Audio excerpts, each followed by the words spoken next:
Para mais uma live, começando aqui no Yogalaya, mais uma live dessa semana especial Psicologia do Yoga, em que eu estou trazendo diversos professores, para falarmos sobre diferentes formas e abordagens terapêuticas que a gente pode usar o Yoga com um entendimento de o que é a mente, como que eu posso cuidar da minha mente, como eu posso buscar ter mais saúde mental, Então, muitas vezes o yoga é colocado como uma prática que cuida do corpo e, como consequência do cuidado do corpo, cuida da mente também, O que faz todo sentido, está absolutamente correto, mas não é a única forma, O yoga, ele é muito complexo, o yoga ele é muito diverso, Na verdade ele não é complexo, mas ele é diverso.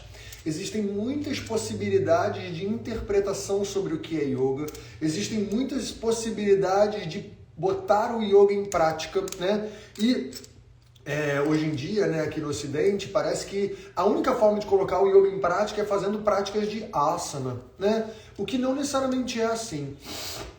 É claro que as práticas de asana, da forma como a gente entende hoje, elas podem ser muito boas, sem dúvida, elas são ótimas, tanto que eu faço ela, acabei de fazer uma agora, acabei de dar uma aula de asana, e eu acho as práticas de asana ótimas, porém, a gente deve entender que o yoga, ele é uma abordagem muito mais ampla do que a prática de asana. Eu sei que isso todo mundo fala, mas a gente talvez entenda pouco.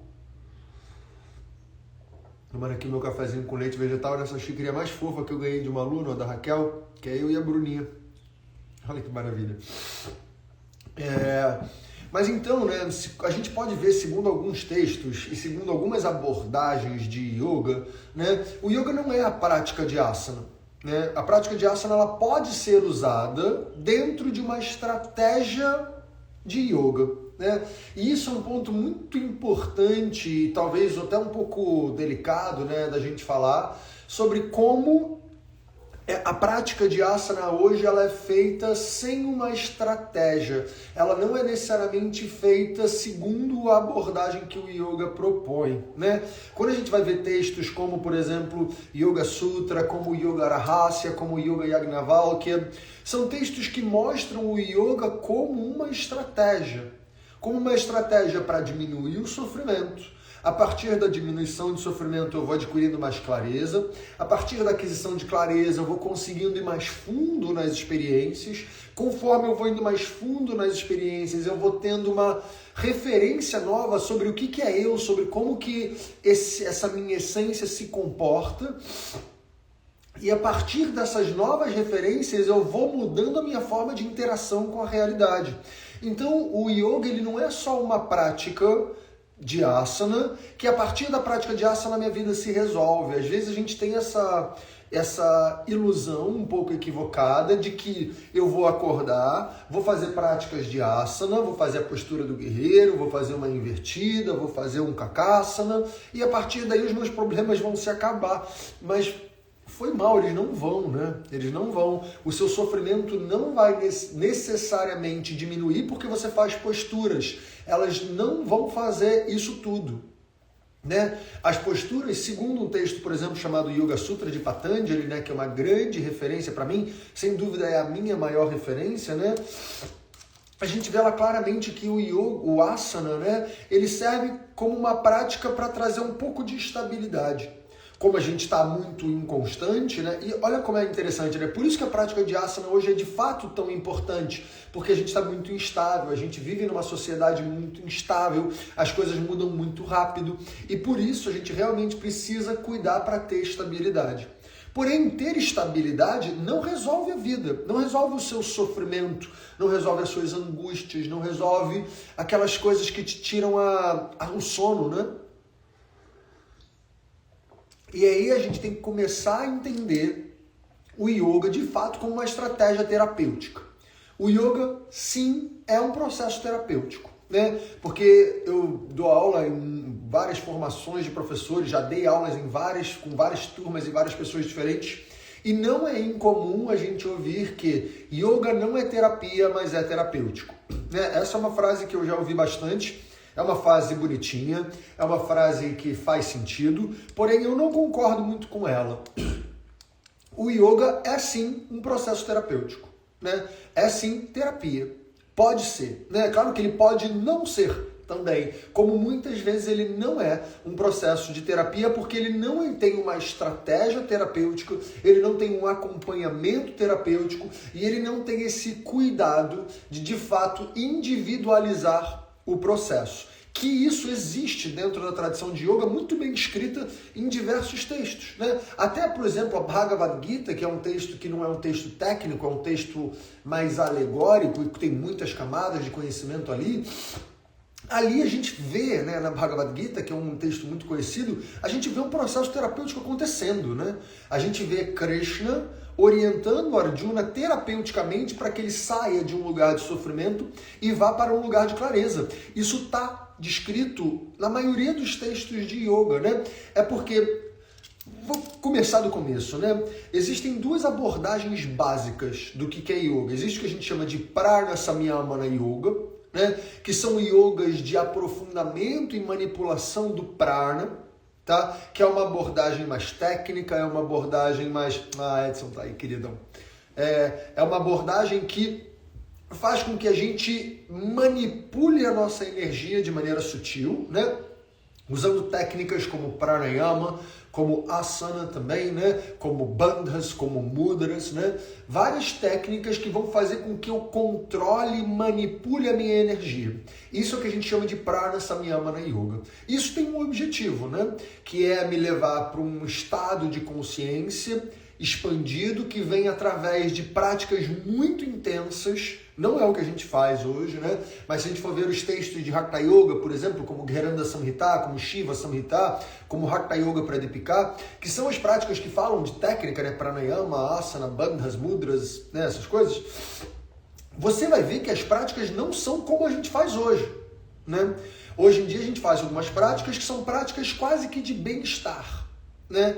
Que é muito diferente das práticas que eram feitas como manipulação de prana mesmo, que eram práticas muito intensas, pessoas que saíam da sociedade, que abandonavam a sociedade, abandonavam família, religião, amigos, abandonavam tudo, iam viver a vida exclusivamente fazendo técnicas, e aí, como consequência dessa dedicação exclusiva, ferrenha, profunda nessa direção, eles acabavam chegando num estágio de consciência, segundo o que os textos descrevem, que é um estado de consciência especial. Porém, esse estado de consciência descrito, né, nos textos de Hatha Yoga, eles não necessariamente são estágios que você quer, né? Porque são estágios de muito isolamento, né? Eu digo estágios mentais mesmo, né? Em que você consegue chegar num lugar em que a sua interação é afetada por isso, né? Não é à toa que esses textos sempre descrevem que para você fazer essas técnicas você tem que se isolar. Não é em sociedade, não é para sair de uma prática dessa, de uma técnica dessa e vai pegar trânsito. Não é para sair de uma prática dessa e vai fazer uma reunião com um monte de gente e pegar um ônibus lotado, né? A ideia dentro dessa abordagem, Prana Samyamana Yoga, é uma abordagem de isolamento. Porém, existe outra abordagem básica do yoga, que é o que a gente chama de Bhavana Yoga, que é justamente quando eu trago o yoga nas minhas intenções, nas minhas ações, no meu dia a dia, que eu acredito, posso estar errado, tá? Mas eu acredito que a maioria de vocês, 45 pessoas que estão aqui agora, provavelmente buscam essa abordagem, de como é que eu consigo usar o yoga para eu ter uma interação com a realidade de maneira mais clara, né? De maneira mais harmônica. Não é de isolamento, concorda? Diz aqui para mim, nos comentários. Me diz se você é uma pessoa que quer se isolar da sociedade e quer viver absolutamente isolada, dedicando a sua vida inteira para realizar técnicas de Prana Samyamana Yoga, né? Essas técnicas muito intensas de manipulação sutil do prana. Ou se você é uma pessoa que está querendo usar o conhecimento do yoga para interagir com a realidade, né? E eu estou vendo aqui vocês começando a falar, realmente, né? A gente quer estar aqui interagindo. E se eu quero interagir com a realidade, eu tenho que entender que a minha prática de yoga deve se adaptar a isso, né? Então, não adianta eu pegar textos antigos de Hatha Yoga, né? Que são os textos de técnica, né?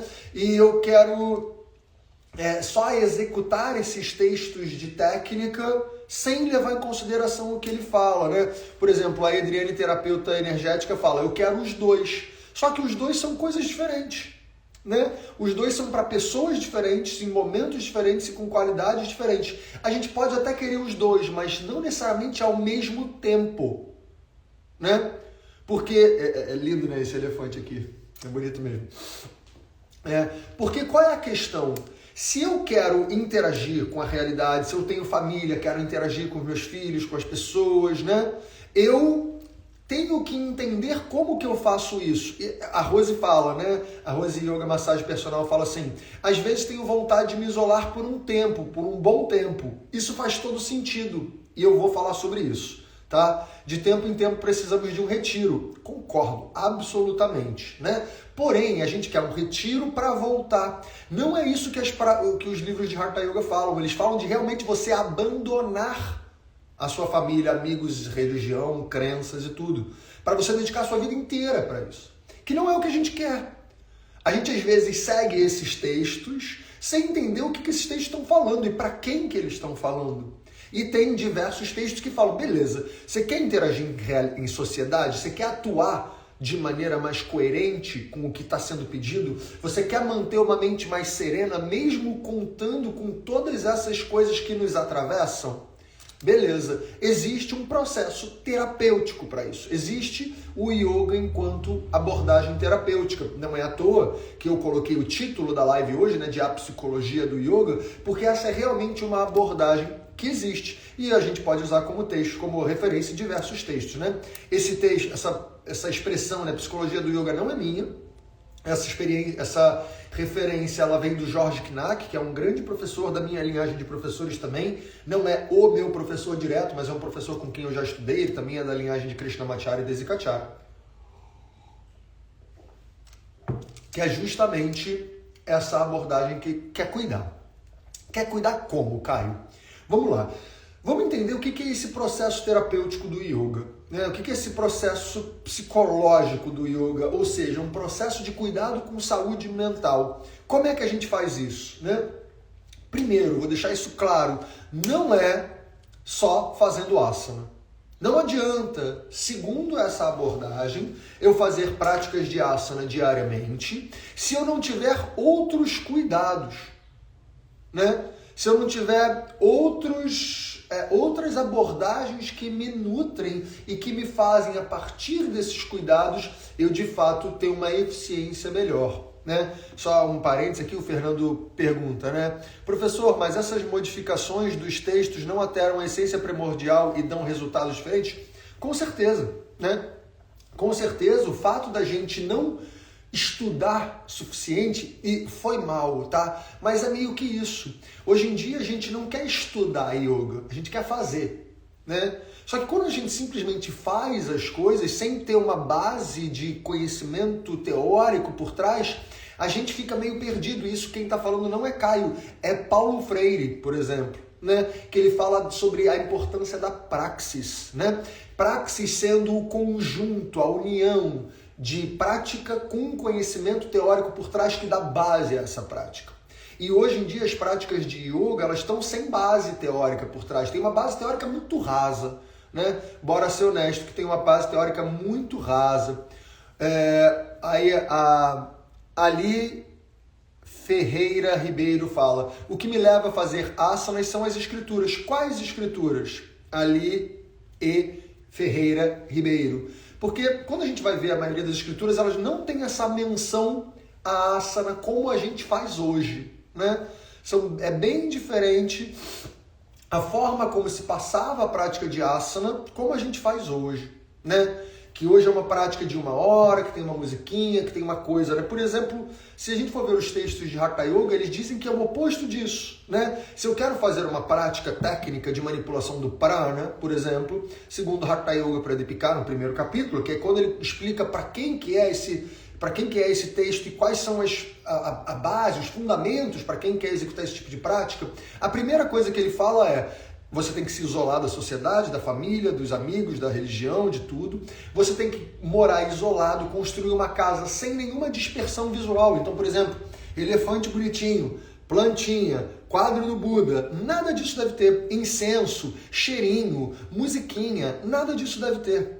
Porque o que esses textos falam é que você deve evitar qualquer dispersão sensorial. Então não deve ter estímulo visual, não deve ter estímulo auditivo, não deve ter estímulo olfativo, palativo, palatável, palatar, não sei. Mas aí não deve ter nenhum tipo de estímulo nesse caso. E olha como é diferente de como a gente faz hoje, né? As nossas práticas são cheias de estímulo.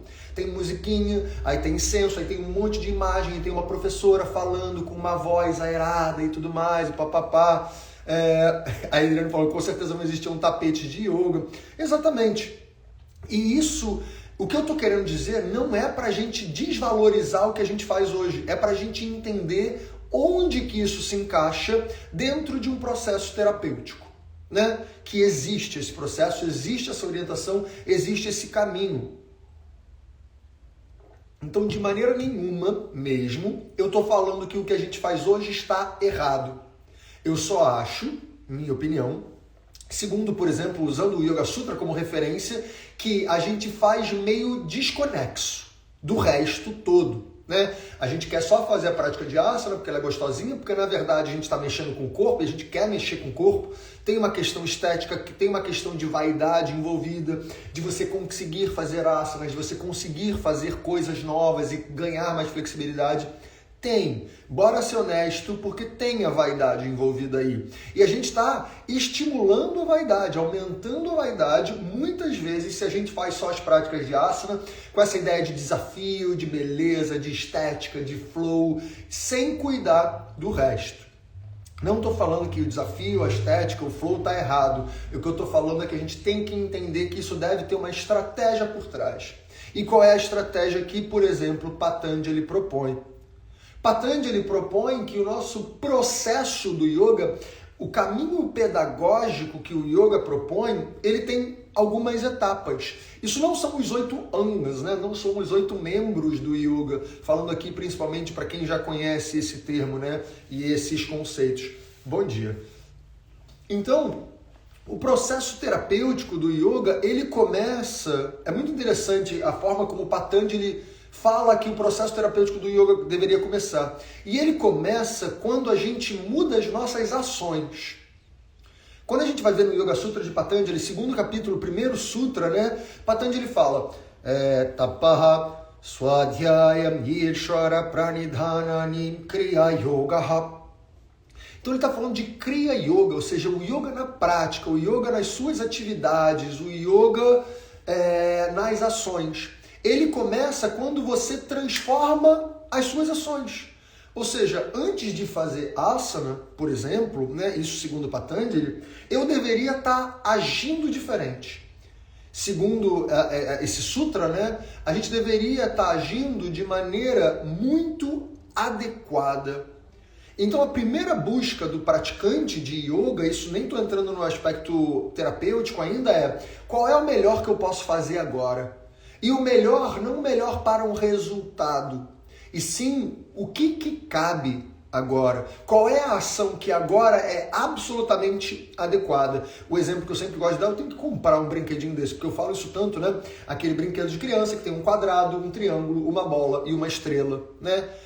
O yoga começa quando eu olho para esse brinquedo e eu penso, é quadrado? Então eu boto o quadrado dentro do quadrado. Por mais que eu ame a estrela, por mais que eu goste da estrela, por mais que eu queira a estrela para a minha vida, a vida inteira, mas se agora pede quadrado, a primeira coisa, segundo Patanjali, que eu deveria fazer para botar o yoga em prática com esse olhar terapêutico é bota o quadrado dentro do quadrado, mesmo que você ame estrela. Não importa, mas às vezes a gente fica querendo muito encaixar a estrela quando é quadrado que está na nossa frente. Vai falar que não é.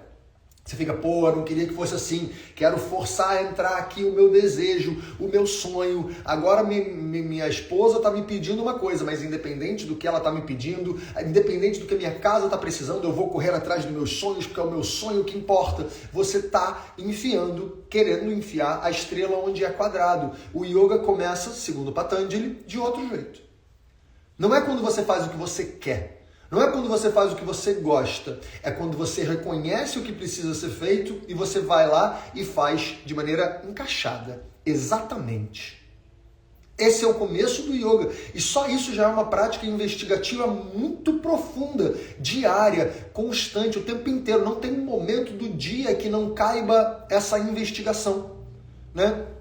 A Ali Ferreira Ribeiro fala assim: digo que quando alimento o meu intelecto, o corpo pede equilíbrio, ele também precisa ser alimentado. Pode ser uma caminhada meditativa, pode ser movimentos e posturas permanentes. Claro, isso com certeza, né? A gente precisa cuidar. A gente precisa cuidar do corpo, a gente precisa nutrir o corpo, a gente precisa nutrir o intelecto, a gente precisa nutrir as nossas emoções. Sem dúvida, porém, segundo, se a gente quiser usar o yoga como base terapêutica, para isso eu tenho que entender o que o yoga propõe enquanto base terapêutica, né? Onde que as práticas encaixam ali.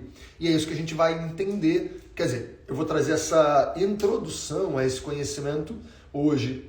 Mas vão me dizendo aqui se está fazendo sentido. E ali pergunta, são os yamas e niyamas. Não estou falando de yamas e niyamas. Yamas e niyamas é lá para frente, dentro da abordagem do yoga, né? Primeiro é a gente agir de maneira adequada. Isso está no primeiro sutra do segundo capítulo, né? E os yamas e niyamas, eles vão entrar lá só no sutra 30, ou seja, tem 30 sutras ainda para a gente entender o que é o processo terapêutico até eu começar a investigar yamas e niyamas. E aproveitando, né, essa provocação aqui da Ali Ferreira Ribeiro, o que a gente entende da interpretação desse texto, né? É que se eu não cuidar de algumas coisas antes, a minha investigação sobre o que são os yamas e niyamas, ela vai ficar torta, ela vai ficar enviesada, ela vai ser atrapalhada, porque tem outras coisas antes que a gente deveria cuidar, que são os kleshas, né? Então Patanjali começa falando no capítulo da prática, que é o capítulo que dá base para essa abordagem terapêutica, que eu começo encaixando quadrado no quadrado. Triângulo no triângulo, bola na bola, estrela na estrela. Quando cabe, independente do que eu quero, eu vou começar a agir de maneira adequada. Essa é a busca. Beleza? Quando eu começo a agir de maneira adequada, o que Patanjali propõe é que vão começar a aparecer os meus sofrimentos. Vão começar a aparecer as minhas identificações, vão começar a aparecer os meus apegos, vão aparecer as minhas aversões, as minhas repulsas, vão aparecer os meus medos, as minhas confusões. Tudo isso vai começar a aparecer. Isso é o que Patanjali chama de klesha. Ele fala isso no Sutra 3 do segundo capítulo. Lembra que eu falei que yamas e niyamas está lá no 31, né? Quer dizer, está lá no 32 por aí. Então ele está lá na frente. Aqui no Sutra 3 ele fala, olha, a gente tem que começar a cuidar dos kleshas, que são as causas de sofrimento. E que são 5. Avidya, asmita, raga, dvesha, abhinivesha. Né? São 5 as causas de sofrimento e a gente deveria começar o processo do yoga, segundo o que Patanjali vai trazer no Sutra 10, porque ele vai ficar ali do Sutra 4 até o Sutra 9, né, explicando o que são cada um desses 5 kleshas. Mas aí no Sutra 10 ele fala, olha, o processo do yoga começa quando você aprende a pacificar os kleshas. Ou seja, eu devo começar a entender, caramba, eu estou apegado. Se eu estou apegado, eu tenho que cuidar desse apego antes de investigar yamas e niyamas, antes de querer fazer asana, né? Antes de querer fazer pranayama, antes de querer fazer pratyahara. E olha como isso é importante hoje em dia, né? Nem precisa me responder, porque eu sei que isso é uma investigação muito delicada, né? Mas a gente é muito apegado, né? Sem dúvida, raga, né? Que é o klesha, que a gente traduz como desejo, como apego, e que é uma causa de sofrimento, ele é muito forte hoje.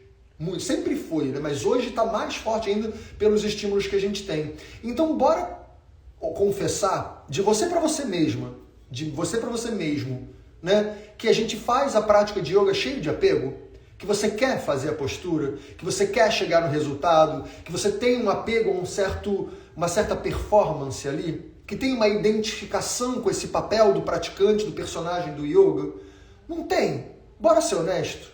Diz pra mim aqui, né? Eu só aperto o coraçãozinho aí, porque isso é fundamental para nossa base. Fundamental. A gente começar a entender que como tem confusão, como tem identificação, como tem apego, como tem aversão, isso vai interferir na minha prática. E esse não é um processo terapêutico, pelo contrário. Hoje em dia, muitas vezes as práticas de asana, elas reforçam causas de sofrimento, elas reforçam os kleshas, né? Que são essas coisas que nos fazem sofrer. Então não é incomum, pelo contrário, é mais comum. O que eu mais vejo hoje em praticantes e professores é a identificação e o apego. Eles querem resultado. Eles têm essa demanda, né? De caramba, eu quero conseguir, e eu quero fazer aquela postura, e eu quero aquele alongamento, e eu quero aquele asana. Isso já é uma distorção. Por isso que Patanjali fala, olha, antes de você querer entrar nos 8 angas, que é a parte que ficou famosa desse texto, mas não é a parte mais importante, né? Antes de você entrar nos 8 angas, cuida dos kleshas, cara. E cuida dos kleshas apaziguando. Primeira coisa é apaziguando, né? Primeira etapa do processo pedagógico, do processo terapêutico do yoga, é eu identificar aquilo que está me apertando o peito e eu apazigo isso. Não racionalmente, e aqui vamos entrar num ponto que é a grande diferença de abordagem terapêutica do yoga em relação a, por exemplo, a abordagem terapêutica da psicologia. Né? A abordagem, de maneira nenhuma, isso é uma crítica à abordagem terapêutica da psicologia, tá? Eu faço terapia, hoje mesmo é o dia da minha terapia, então eu acho que as duas coisas se complementam muito, mas são abordagens e caminhos diferentes, né? E qual é a abordagem que vem da psicologia, né? A gente vai conversar sobre, a gente vai pensar sobre, eu vou entender as coisas. Eu vou entender intelectualmente de por que esse meu padrão está aqui, por que esse meu gatilho está aqui, por que eu sofro com isso assim, né? O yoga, ele não propõe isso, ele propõe, olha, imagina, né? Imagina que eu tenha me separado da minha esposa e aí eu tô sofrendo de amor, de apego, né? De saudade, que isso tudo entra como se fosse apego, né? E aí eu tô sofrendo, eu tô com um aperto no peito, tô com aquela sensação aqui na boca do estômago e no peito que tá apertado e tal. Patanjali fala, a primeira coisa que a gente deveria fazer no processo terapêutico é eu identificar o sintoma no corpo. Ou seja, se eu tô pensando muita coisa, beleza. Deixa esses pensamentos aí. No corpo, onde isso acontece? Aí você fala, cara, no corpo isso acontece meio aqui no peito. Ou não, no corpo isso acontece no estômago, meu estômago até embrulha. Ou não, cara, no corpo isso acontece lá na base, no meu assoalho pélvico ele fica solto. Ou não, dá um nó na garganta. Sabe que a gente sente essas coisas? Dá pra você perceber no corpo onde é que aquelas manifestações estão acontecendo. E Patanjali fala que o processo terapêutico começa aí. Eu identifico no corpo onde está e eu cuido. Então, por exemplo, se eu estou com o peito fechado, eu devo fazer qualquer coisa que me tire essa sensação de peito fechado. Então, por exemplo, eu posso sim fazer uma asana de abertura de peito, mas eu também posso sair para dar uma caminhada, eu posso dançar, eu posso cantar uma música que eu amo, que vai me dar uma sensação diferente. E o processo terapêutico do yoga começa aí, já, né? Ele começa não fazendo uma prática, mas ele começa apaziguando aquele sintoma, né? Que é o que a gente fala que é o primeiro processo do yoga. Deixa eu ler um pouquinho aqui os comentários. A Julieta, ela fala assim, ouvi uma coisa muito linda hoje, observar como uma testemunha que não participa e nem se apega, aí se torna um participante. Exatamente. Né? O processo do yoga não é à toa que a gente fala dentro do yoga que o eu é aquilo que só observa. Então, sem dúvida, essa é o grande exercício, né, nosso dentro do yoga, é eu me tornar observador. Eu entender como é que eu vou para esse lugar do observador, porque normalmente a gente acha que está no lugar de atuante. E o yoga propõe, olha, acha um lugar de observador, que é mais delicado, né? Um papo mais profundo do que eu conseguiria fazer aqui em meia hora, que é o tempo que falta de live. E aí a Adriane fala assim, com certeza tem esse apego, e tem mesmo, tem em todo mundo, né?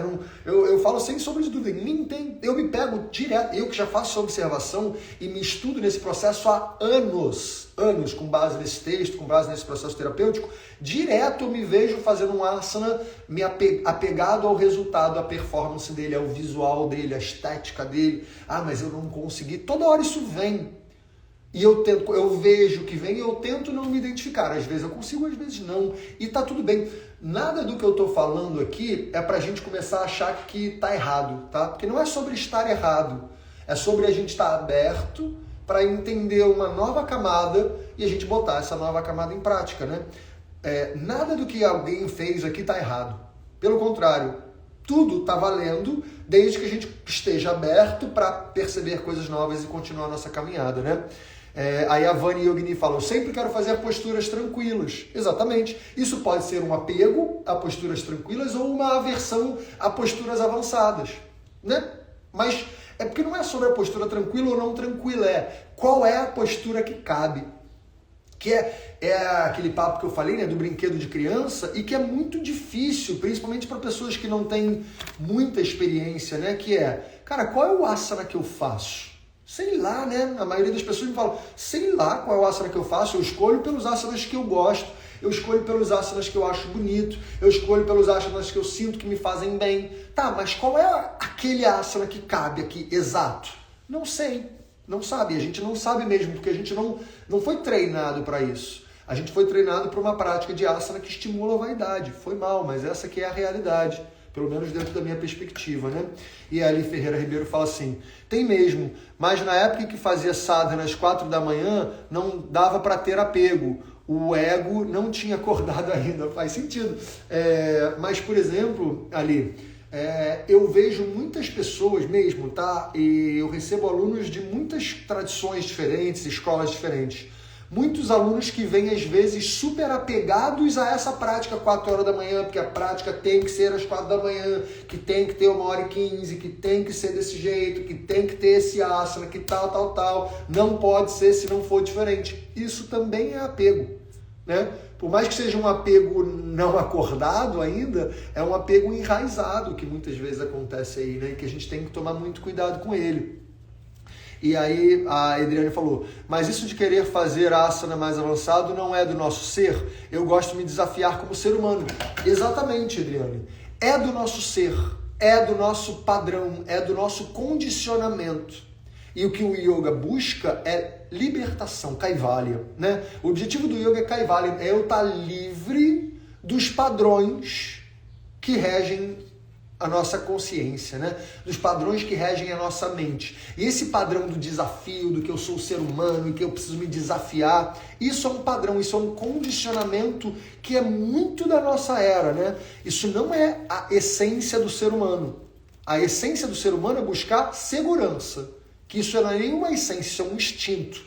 Se desafiar não é nem natural nosso, né? Porque essa busca do ser humano, ela vem desse estímulo de resultado, né? Como eu sempre costumo falar, a gente vive na ditadura do resultado. O que dita, quando eu digo ditadura, é aquilo que dita. Aquilo que dita a nossa experiência na vida são os resultados.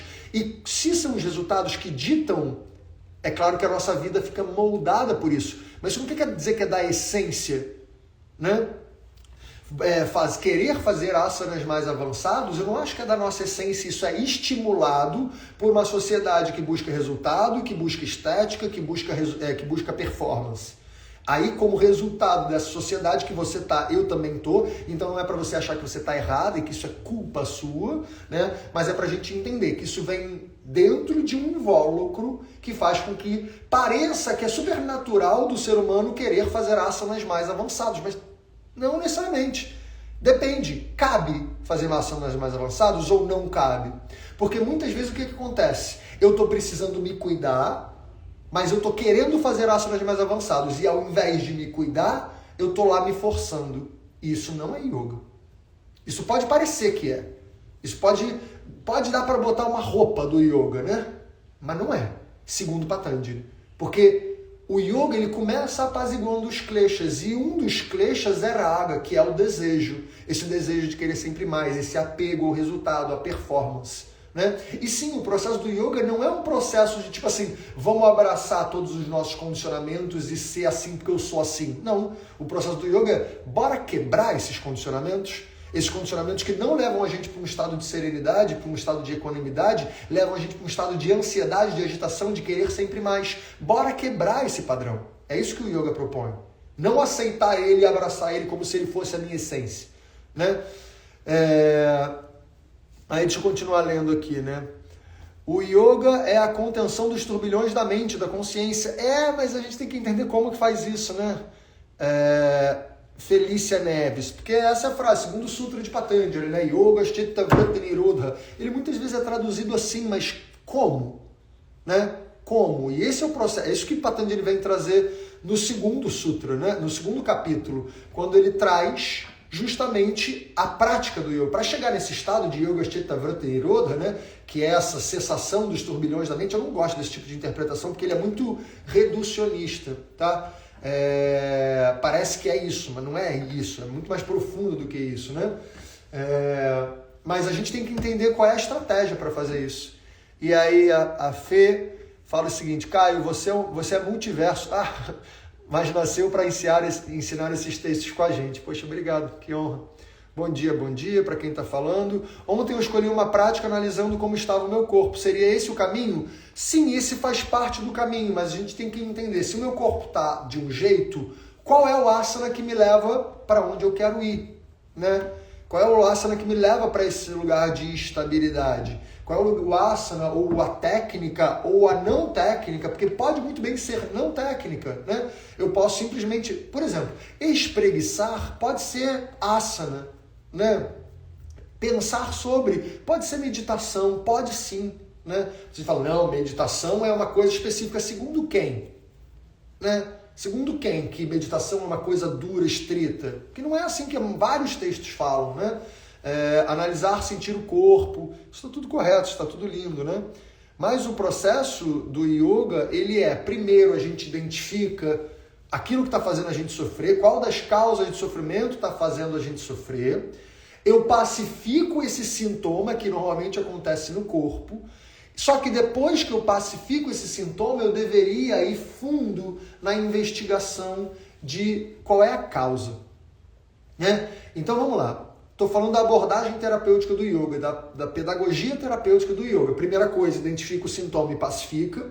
Primeiro ponto. Segundo ponto, identifica a causa, vai achar a causa. E quando eu falo causa, eu não estou falando do fato causa, né? Eu não estou querendo dizer que porque minha mãe me proibiu de comer doce quando eu era criança e hoje eu sou um adulto viciado em doce. Não é disso que eu estou falando, não é disso que Patanjali está falando quando ele fala no Sutra 27, que o segundo passo da abordagem terapêutica de yoga é eu justamente ir achar a causa. Quando ele está falando de achar a causa, é identificar qual é o klesha, né? Por exemplo, quando eu estou fazendo aqui uma prática, que nem eu falei, né? Eu estou fazendo uma prática de asana e eu estou buscando performance, vamos dizer, tá? Eu identifiquei isso, eu identifiquei que eu estava agora fazendo uma prática, e quando eu estava lá no meio da prática, eu estava muito querendo o resultado. E aí eu identifiquei aquilo, pacifiquei aquilo, e aí agora vai a minha investigação. Caraca, eu estava realmente indo atrás do resultado. Por quê? Qual é a causa disso? A causa é porque eu me identifico com o papel do yogi que faz todas as coisas? Será que esse papel eu me identifico com ele e eu me confundo achando que eu sou esse papel? Porque a gente não é papel nenhum, né? Eu estou aqui no papel de professor agora, mas eu não sou professor. Eu não sou nem Caio, né? Eu sou essa vida aqui, que em alguns momentos cabe o papel de Caio, em alguns momentos cabe o papel de professor, em alguns momentos cabe o papel de marido, em alguns momentos cabe em diversos, de filho, de irmão, de um monte de coisa, de praticante, de aluno, tem tudo isso aí, mas nenhum deles é eu. Será que eu estou me identificando com isso, me confundindo? Será que eu estou me apegando a um certo tipo de prática, a um certo resultado? Será que eu tenho uma aversão a não conseguir, a não ser, a não executar? Será que eu tenho medo de não fazer isso e porque eu não estou fazendo isso, eu tenho medo de não ser uma pessoa aceita? Sei lá, né? Mas olha como o mesmo fato pode caber em vários dos kleshas, né? Eu não estou falando dos kleshas, eu não vou aprofundar nos kleshas aqui porque nem daria, né? Mas é entender, a partir do momento que eu pacifiquei o sintoma que estava me gerando aquela aflição, aquela confusão, de onde isso vem, né? Isso vem por qual dessas causas? A Patrícia Serralha fala assim: mas para ter desapego, você não precisa nomear, identificar o sentimento, que é o que a psicologia propõe? Não necessariamente, né? Isso é o que eu acho mais bonito dessas duas abordagens, né? Eu, por exemplo, faço as duas, né? Eu já fiz terapia durante muito tempo, a terapia psicologia, né? Durante muito tempo, parei, voltei há pouco tempo e continuo porque eu entendo que a associação dos dois pode ser muito bom. Mas, justamente essa é a abordagem da psicologia, que o yoga não trabalha assim, Patrícia. O yoga não diz que você precisa nomear as coisas. O yoga diz que você precisa pacificar no corpo. Depois eu identifico qual é a causa, que já não é mais ligada ao fato, já é uma causa que está em mim. Porque quando eu identifico essa causa, eu começo a mudar a causa. Eu começo a quebrar o meu padrão mental, que é um padrão mental que sempre passa pelo apego, para que ele não passe mais. Então é um processo de reeducação a partir do corpo e a partir de uma atenção maior sobre padrões, né? Então dentro do yoga a gente não quer achar o fato e dar nome para o fato. A gente quer ver no corpo onde é que isso está, tira esse nó do corpo, desata essa coisa e o corpo ganha espaço, ganha serenidade. Aí eu identifico qual é a causa. Depois, o terceiro passo da pedagogia do yoga, depois que eu identifiquei a causa, eu tenho que identificar para onde eu quero ir, que isso é uma coisa que falta muito na nossa abordagem do yoga, a gente entender, isso está me levando para onde? Né? Às vezes a gente não faz isso, a gente entra lá, vai numa prática de asana, faz uma prática de asana, mas quantas vezes você já parou para se perguntar, essa prática me leva para onde? Né? Porque é como se eu entrasse num ônibus aqui em Prados, que é onde eu estou, na cidade onde eu moro, no interior de Minas, e falasse, quero ir para casa. Ah, beleza, mas a sua casa é onde? Não adianta eu entrar num ônibus só porque ônibus é uma coisa que leva a gente para casa, né? Porque eu, por exemplo, poderia falar, olha galera, quando eu vou para casa, eu pego um ônibus e vou para casa. Aí você fala, ah, beleza, o Caio falou que para chegar em casa pega ônibus. Aí você vai na esquina da tua rua e pega qualquer ônibus, achando que ônibus leva para casa. Não é, né? Você tem que entender onde você está, onde que é para você chegar, para você escolher qual é o veículo que você pega, né? E essa é a proposta do yoga. Então, só usando aqui a pergunta da Patrícia um pouco mais, né? Por exemplo, imagina que eu falei aquela coisa do apego, né? Que o apego muitas vezes a gente sente no peito, a gente sente um aperto aqui, né? O yoga propõe eu achar essa coisa no peito e eu vou trabalhar para aliviar isso. Eu alivio essa sensação. Eu não fico pensando sobre o apego e dando nome sobre o apego, porque pela perspectiva do yoga, o que isso acaba trazendo? Isso acaba fazendo com que eu segure o apego. Eu continuo fazendo os meus padrões mentais passarem pelo apego, de tanto que eu investigo eles. De tanto que eu fico dando nome, eu falo, caraca, olha o apego. Isso é aquela velha história, né? Não pensa num elefante rosa. Se eu falar para você não pensar no elefante rosa, vai vir na sua cabeça um elefante rosa. Né? Então o que o yoga está propondo? Não, vamos fazer outra coisa, uma coisa que vai pacificar esse sintoma. Depois, você com a mente clara, depois que você pacificou, vai vir uma clareza. Com a mente clara você pensa, é apego, né? Caraca, pode crer, é apego. Se eu não quero apego, eu quero ir para um lugar de clareza, eu quero ir para um lugar de liberdade. O que me leva para um lugar de liberdade? Esse deve ser o caminho terapêutico, né? Que, claro, existe um estudo muito profundo para você fazer isso. Você não vai, hoje em dia, quem é professor, não vai começar a aplicar isso se você não estudou o suficiente para isso, tá? É uma abordagem séria de cuidado com a saúde mental e a saúde física das pessoas, então a gente tem que ter muita responsabilidade com isso. Mas existe um processo que ele é relativamente simples de entender o processo, mas aplicar ele é um pouco mais delicado, né? Principalmente quando você vai aplicar com outras pessoas. Mas o processo é bem por aí. Tá fazendo sentido? Né? Vai me explicando aqui, que aí eu quero entender o que vocês estão entendendo desse processo. A Rita fala assim, que é um processo que leva a gente para dentro, né? É como se fosse uma reza com o corpo. Por exemplo, a prática de asana, é isso, Rita? Porque de fato pode ser, né? A prática de asana, ela pode ser um momento em que eu realmente me aproprio do meu corpo, vou lá nas sensações que estão aqui, busco sentir as sensações e eu vou aos pouquinhos tentando desatar e apaziguar essas sensações. A prática de asana pode, na minha visão, até deve ir por aí, porém não é necessariamente assim que a gente vê acontecendo, né?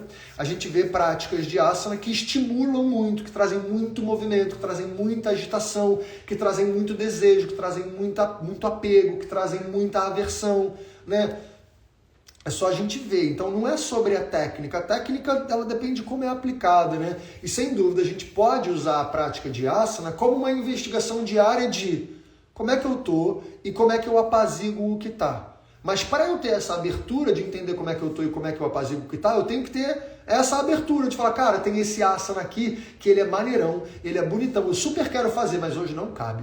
Porque hoje ele vai talvez atrapalhar o meu processo. Se a gente tiver com essa clareza, com essa abertura, aí a prática de asana começa a fazer mais sentido, né? Dentro desse sistema que a gente vive hoje. E a Joana Gabriela fala assim, Há práticas ou asanas que nos levam a um choro inexplicável, alguma coisa que se libera e nem sabemos de onde vinha. Isso é muito lindo no yoga. Vai abrir. Derrubei aqui o meu negócio. Foi mal. A minha luz. Também ela está super arrojada aqui. É isso, né? A prática de asana, se a gente usa ela bem, ela pode servir como essa prática de identificação. Ela cabe, né? A prática de asana cabe nesse primeiro passo do yoga, né? Do processo terapêutico do yoga. Desde que a gente olhe para isso, desde que a gente realmente deixe claro para o aluno, ou você para você mesmo, que, olha, o que eu estou fazendo não é para conseguir fazer. Eu não tenho que conseguir fazer nada, eu estou só investigando. Eu estou sentindo aqui, se eu sentir que alguma coisa precisa de cuidado, eu vou lá e cuido. Só que o que muitas vezes acontece? Eu sinto que alguma coisa precisa de cuidado e eu falo assim, não importa, eu vou mais além porque eu preciso me superar, porque a gente é um bicho que se supera. Né? Vem essas ideias assim. Isso pode muitas vezes atrapalhar profundamente o processo do yoga. Faz sentido? Essa observação para não fazer o asana deve ser física ou emocional? Explica melhor, Julieta. Não sei se eu entendi exatamente a sua pergunta. Tá? Explica um pouquinho melhor, que aí eu explico. Mas vamos lá. Então, voltando para o nosso processo terapêutico aqui, né? A gente começa identificando o sintoma físico, eu vou lá e pacifico esse sintoma físico fazendo qualquer coisa. Como eu falei, pode ser uma prática de asana? Pode, mas também pode ser saindo para dar um passeio, fazer carinho no seu cachorro, ligar para uma amiga, dar um mergulho na piscina, vai sair para dar uma corrida, qualquer coisa que pacifique essa sensação, beleza? Aí o segundo passo é, com a mente clara, aí eu tenho que investigar a causa. Porque o que a gente faz? Imagina que eu estou com uma sensação de aperto. Sensação de aperto aqui no peito, eu sinto aquela coisa, eu vou lá e pacifico. Faço uma prática, faço alguma coisa, aquilo dá uma aliviada. Depois que aliviou, qual é a tendência do ser humano? Eu quero curtir. Agora deixa eu ir curtir minha vida, viver a vida como se nada tivesse acontecido. E o que o Patanjali está falando é, não, calma. Agora é o momento de você investigar. Né? Agora é o momento de fazer o que, segundo Patanjali, usa a palavra dhyana. Né? E dhyana não é a meditação, prática de meditação. É você ir meditar sobre qual é a causa disso. Então, quando eu pacifiquei e veio uma clareza mental, aí que é a hora de eu olhar que, caramba, isso vem de onde? Caramba, será que isso é apego ou identificação? Será que é medo ou aversão? Né? E aí sim, nesse ponto, cabe talvez dar um nome. Né? Mas o nome, segundo Patanjali, dentre essas 5 causas, não ficar tentando achar o fato causa. Beleza? Fez sentido? Porque a partir do momento que eu identifico isso, e isso é muito interessante porque até psicólogos, né, e psiquiatras falam isso muito para mim, porque eu já dei essa aula para muitos profissionais de saúde mental, né? Eles falam, Caio, isso é muito comum. As pessoas às vezes estão com depressão, elas tomam um antidepressivo e depois que a sensação de depressão apazigua, elas querem parar o antidepressivo, antes de entender o que levou elas para a depressão. Né? E é exatamente isso que o processo do yoga justamente já previu. Ele fala, olha, não é quando apaziguar, você não está bom ainda, não está tipo curado. Quando apazigou, com a mente apaziguada, com o peito apaziguado, esse é o momento de investigar. Né? É que nem usando esse exemplo da pessoa com depressão, quando a mente dela sai do estado depressivo, que ela deve continuar o processo terapêutico medicamentoso para, a partir dessa clareza, fazer investigações baseadas em clareza. Né? E é isso que o processo do yoga também propõe. Né? E aí, a partir disso, entra o que a gente chama de upayam. Upayam, que são ferramentas ou veículos. Né?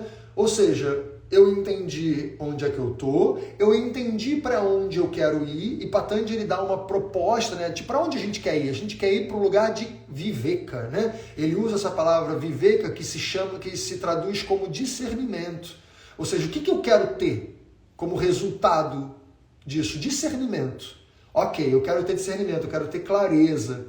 O que me tira do estado que eu tô e me leva para o lugar de clareza e de discernimento? É aqui, nesse quarto estágio, nessa quarta etapa do processo terapêutico do yoga, que entram os 8 angas. Né? Que entra, por exemplo, yamas e niyamas, que entra asana, que entra pranayama, pratyahara, dharana, dhyana, samadhi. Né? Não é no começo. Não é o nosso primeiro passo. É o nosso quarto passo. E aí sim, quando eu estou com a mente clara, quando eu estou com a mente apaziguada, quando eu sei onde é que eu estou, quando eu sei para onde eu quero ir, aí sim que eu devo olhar para essa estrutura que a gente chama também do coração do yoga, né? Que são os 8 angas.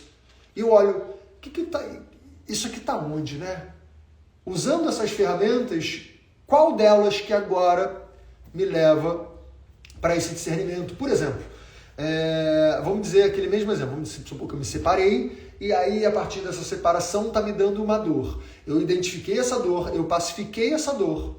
Né? Eu identifiquei, eu quero ir para um lugar de clareza, de discernimento, eu quero estar me bastando, dando um exemplo qualquer aqui, dentro de um relacionamento. Né? Beleza, qual é a ferramenta que me leva para esse lugar? E aí Patanjali fala, primeiro olha para os yamas. O que são os yamas, né?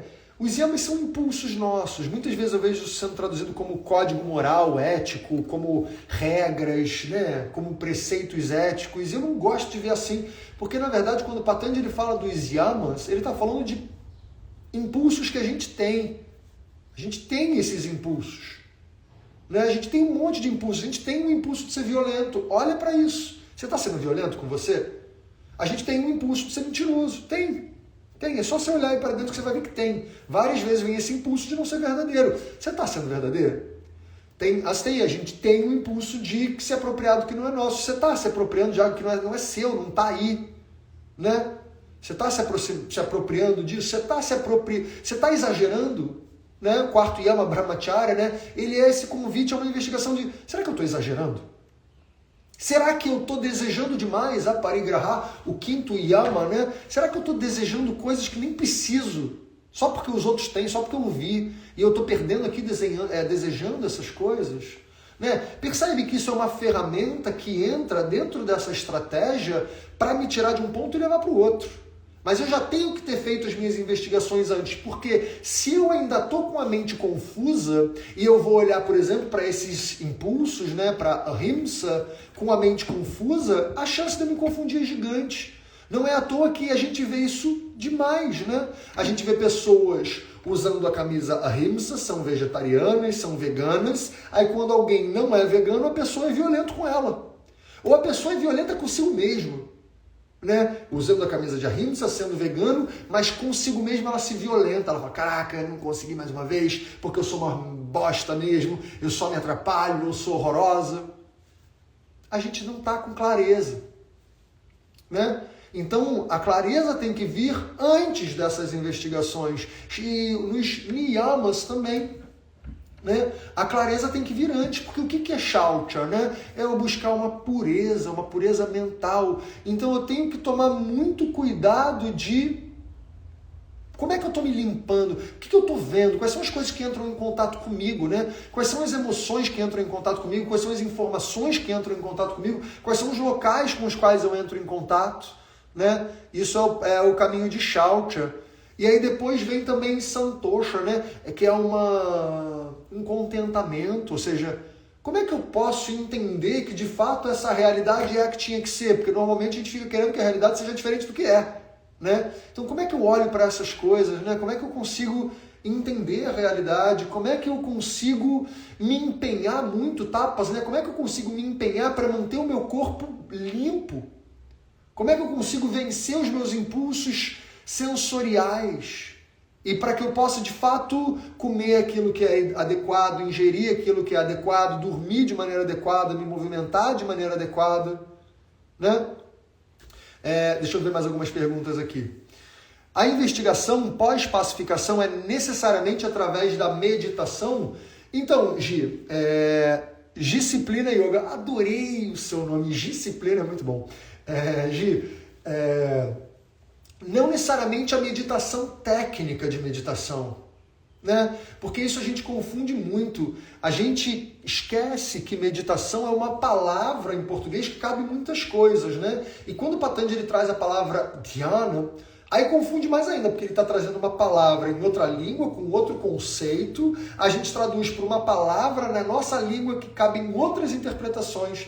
E a gente confunde muito, né? Então a gente hoje acha que meditação é só eu sentar com as pernas cruzadas, botar as mãos em concha, no colo, fechar os olhos e tentar esvaziar a mente. Isso vem do budismo. Bodhismo, não é budismo, é budismo, né? Isso não vem tanto do yoga. O yoga é uma investigação, né? Ou seja, é um processo de reflexão, é um processo de eu ir fundo, de eu olhar para aquilo ali e, de fato, preencher a minha mente com aquilo que tá. Deixa eu ver, cara, isso vem de onde, hein? Então é um processo de reflexão, um processo de autoestudo, né? O que a gente chama de swadhyaya, que é inclusive o próximo niyama que eu ia falar e acabei não falando, mas esse processo de autoestudo, de autoinvestigação, isso também é dhyana, isso também é uma meditação. Quando eu vou fundo, quando eu sustento nessa direção, isso pode ser chamado de dhyana. Dhyana não é só quando esvazia os movimentos da mente. Isso vem do budismo, não vem do yoga. Não vamos confundir isso, tá? É claro que o apaziguamento dos movimentos da mente, usando técnicas meditativas, também é usado dentro do yoga, mas não só. Não só. Beleza? E aí, se o corpo está intoxicado, a mente também fica enviada, deve ser enviesada, né? Por isso me parece de dentro para fora e de fora para dentro. Sem dúvida ali. Esse processo ele tem que estar o tempo inteiro acontecendo em todas as vias, né? Da mente para o corpo e do corpo para a mente. A gente tem que estar atento e por isso que eu falo, né, que yoga é antes de tudo cuidado. Então, antes de eu querer fazer práticas estimulantes e que me aprimoram e que me levam para performance, para beleza, para o asana avançado, para a técnica avançada, antes eu tenho que cuidar. Porque tem muitas coisas aqui, nesse complexo todo, que vão me bagunçar.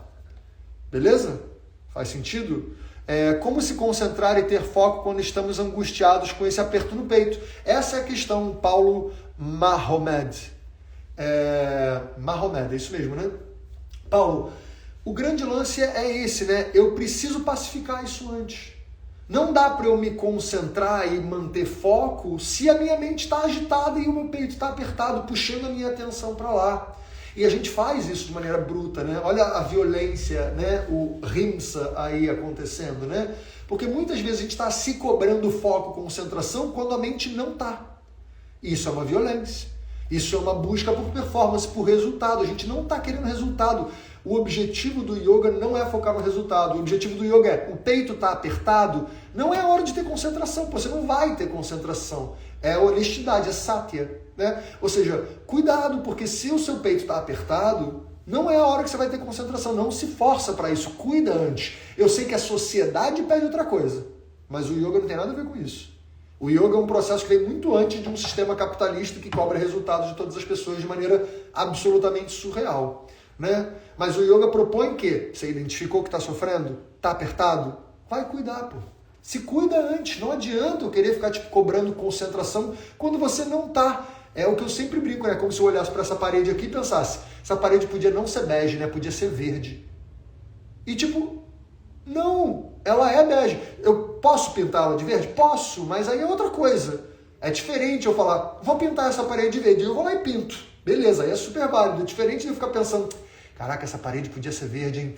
Verde é muito mais bonito, esse bege nem gosto. Caramba, que coisa ruim. Olha, eu fico aqui dando uma aula numa sala que é bege, nem gosto do bege.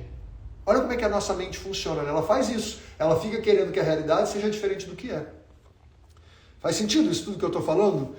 É impressionante ter o crescimento no expor conhecimento nas lives. Desde lá de trás comecei a te assistir e agora, depois de me ausentar no Instagram. Grato por isso. Ah, que bom, Mar César. Poxa, obrigado. Que bom que a clareza vai vindo, né? Porque é isso, a maturidade vai vindo, dando cada vez mais aula, né?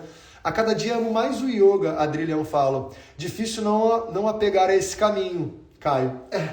E a busca é justamente essa. Ele é tão bom que a gente tem que tomar cuidado para não se apegar nem a ele. Principalmente às práticas, né?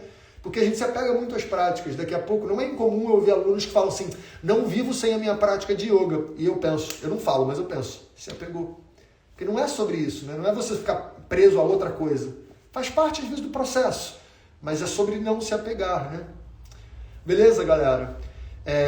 Já estamos aqui com 1 hora de live, então já vou me encaminhar para o final. Eu queria lembrar que todo esse conhecimento, que eu estou passando aqui de forma muito resumida dentro de uma live, né? E a gente ensina isso de forma muito mais aprofundada num curso que a gente está com as inscrições abertas, que é um curso de aprofundamento em yoga e também formação de professores com certificação internacional, um curso com 300 horas de duração, um curso com um corpo de professores incrível, um curso lindo que não está aqui para mostrar uma visão só do yoga, não é à toa que a cada dia dessa semana eu vou trazer professores diferentes para mostrarem outros pontos de vista, né? Para que a gente justamente entenda o yoga como algo amplo, grande e que eu posso usar para se adaptar a mim. Esse curso ele vai começar as aulas no meio de setembro, tá? Dia 12, 13 de setembro, começa esse curso de formação de professores. É um curso que tem duração de 1 ano, um curso todo online, tá? Essa live vai ficar salva sim, mas é um curso todo online, com alguns encontros presenciais que são opcionais, tá? A gente já está indo para a nossa terceira turma, a gente já teve uma turma que já encerrou, está com a segunda turma acontecendo, o curso está lindo, eu estou absolutamente orgulhoso, porque justamente não é só comigo, não sou só eu que dou as aulas, né? Mas a gente tem uma quantidade de professores incríveis, e esse curso ele dá uma certificação do Yoga Alliance de 300 horas, né? Uma certificação que, por exemplo,